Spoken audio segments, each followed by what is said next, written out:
నమస్తే అండి అందరికీ. మన ఏలూరులో నిన్న జరిగిన తూర్పువీధి గంగనమ్మ జాతరలో అమ్మవారిని సాగనంపడం జరిగింది. ఈ సాగనంపినప్పుడు పంబలవారిగా ఉన్న సురేష్ గారు ఆయన ఎలా ఉన్నారు, ఆయన ఇప్పుడు ఏం చేస్తున్నారు అనేది మనం ఆయన మాటలోనే తెలుసుకుందాం. ఏలూరులో మొదటిసారి తూర్పు వీధి నిన్న కొర్లబండి ఎక్కాను. నేను కొర్లబండి నిన్న పొద్దున్నుంచి కూడా కొన్ని మంచినీళ్ళు తీసుకుంటానే నేను బండిలో కూర్చున్నాను.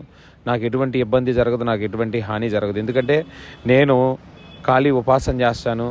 నేను ఏవైతే ఉన్నాయో దుష్టశక్తులు అన్నింటినీ కూడా నేను అధిగమించే శక్తి నాకుంది. అదేవిధంగా ఈ 18 మంది అక్కదేవతలు వాళ్ళ శక్తిని తట్టుకొని వాళ్ళందరినీ కూడా ఇచ్చేసుకుంటా గ్రామ ప్రజల సుభిక్షత కొరకయ్యి ఆ కొర్లబండిలోని అందరినీ ఆశీర్వచనం చేసుకుంటా బొట్లు పెట్టుకుంటూ వచ్చా. నాకు నా ప్రాణానికి ఎటువంటి ఇబ్బంది ఉండదు. ఈరోజు అయిపోయింది, కార్యక్రమం అయిపోయింది. ఇప్పుడు నేను కృష్ణా జిల్లా పామారు గంగానమ్మ సంబరం చేయడానికి వెళ్తున్నాను ఏంటి. నాకు ఎటువంటి ఇబ్బంది ఉండదు. అమ్మవారిని ఆవాహన చేసే క్రమంలోని నాకు మంత్రోపాసన శక్తి ఉంది కాబట్టి దానివల్ల నాకు ఏ విధమైన ఇబ్బంది ఆటంకాలు ఏమీ జరగవు. ఇది ఏంటయ్యా అంటే ఒకరిద్దరు మా పంబలవారిలోని వాళ్ళకి ఆ తట్టుకునే శక్తి లేక ఒకరిద్దరు చనిపోయారు తప్ప అందరూ కూడా అలాంటి పరిస్థితి అవ్వదు.